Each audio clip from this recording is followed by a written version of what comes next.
Alors, moi, je vous amène à Saint-Pierre-de-Frugy. Très beau petit village. En Dordogne, voilà, c'est joli. Et ce village, en fait, en 2007, il se mourrait complètement. D'accord. Les anciens... Complètement ou complètement? Complètement. Les anciens disparaissaient, un à un, les jeunes partaient. L'école venait de fermer, donc déjà qu'il n'y avait pas d'école. Le seul commerce qui était le café, il venait de fermer aussi. D'accord. Et le nouveau maire se dit, mais qu'est-ce qu'on va faire? Et alors là, il restait combien d'habitants au moment où il s'est dit ça? Il restait un peu moins de 400 habitants. Et là, le nouveau maire se dit, il faut faire quelque chose, il faut. Il a fait un choix radical.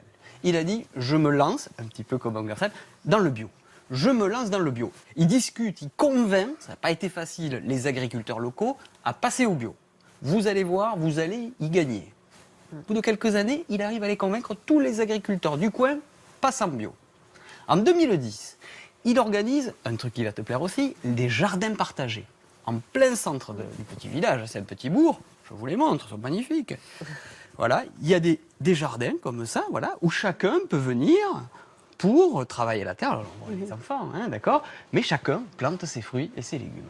Troisième axe, on est dans le parc naturel régional de Périgord-Limousin, et là, c'est un très bel environnement. Il fait baliser des sentiers de randonnée. Qui dit sentier de randonnée dit randonneur. Qui dit randonneur dit gîte rural pour y dormir. Alors, il transforme son école qui avait fermé en gîte rural avec 18 lits. Les randonneurs, qui dit randonneur qui dort dit randonneur qui mange. Il fait réouvrir le café qui avait fermé. Un entrepreneur vient exprès, qui venait d'ailleurs, de loin. Il dit, mais le projet est fantastique, je réouvre un resto, et donc il fait à manger, toujours en bio, aux promeneurs qui viennent. Le projet prend de l'ampleur, de plus en plus de gens veulent venir s'y installer dans cette commune. Alors le problème, c'était l'école. Et l'école, le rectorat ne voulait toujours pas ouvrir. Les gens arrivent, aujourd'hui ils ont décidé, tant pis, on fera sans le rectorat. Ils montent une école alternative avec des enseignements alternatifs. Je vous montre une petite photo. Ah, ça c'est l'épicerie. Ah oui, je ne veux pas parler d'épicerie. Donc là aussi, ils n'acceptent pas le blocage administratif. Ils n'acceptent pas, voilà. Et maintenant, les effectifs des élèves ont doublé, ils ont 20 élèves maintenant, donc ils ont une classe complète. D'accord. Ils ouvrent aussi une épicerie bio où chacun des agriculteurs peuvent venir vendre eux-mêmes leurs propres produits bio. D'accord.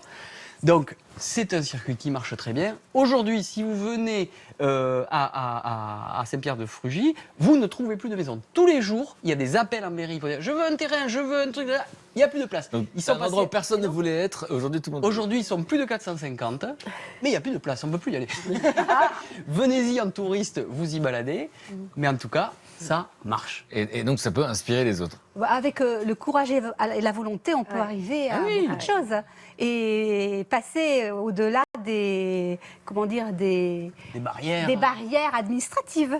Vous connaissez bien l'administration. N'est-ce pas? Et je vous ai vu réagir également quand il parlait de l'école. On ne peut pas ouvrir d'école, le rectorat ne veut pas.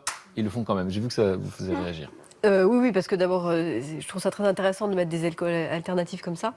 L'autre chose, c'est que parce que c'est souvent, pour un certain nombre d'enfants, c'est souvent plus adapté. On va dire ça comme ça. Voilà. Il y a des rythmes qui sont souvent plus adaptés aux enfants, surtout les plus petits. Donc je trouve ça plutôt formidable. Après, c'est pas tout à fait des blocages administratifs au sens où l'administration ne bloque pas, mais il leur faut un certain nombre d'enfants effectivement pour ouvrir une classe pour des raisons de budgétaire aussi. Et là, je me disais, à la fin de votre histoire, je me disais, pourvu qu'il n'y ait pas un promoteur qui, au prix du mètre carré, rachète une maison et nous fasse la ville à la campagne. Je vais simplement dire que dans les villages, il y a des écoles uniques depuis... des écoles classe unique avec tous les niveaux. C'est-à-dire que j'ai été en classe unique, on était toute la primaire ensemble, donc forcément... Et quel souvenir tu en as? Ah, mais j'ai adoré. Déjà, à l'institut, il y avait plein de moments où ils ne s'occupaient pas de nous. Donc, j'ai eu des récréations extrêmement longues. Et tu entendais ce qui se passait dans la classe? Et on entendait, on allait à notre rythme, on aidait les autres. Il y avait ce système, forcément, du CE1 au CM2, on était ensemble. Et toute la maternelle, on était ensemble. Il y a même des écoles où c'est de la première section de maternelle jusqu'au CM2. C'est vrai que j'ai vécu un tout petit peu, moi, aux Trois Villages. C'était en Corrèze, à côté de chez ma grand-mère à Lassac. Et c'est vrai que j'ai un très très bon souvenir de cette période, de la classe unique, effectivement. Et parce que moi, l'instituteur était en plus secrétaire de mairie. Et oui.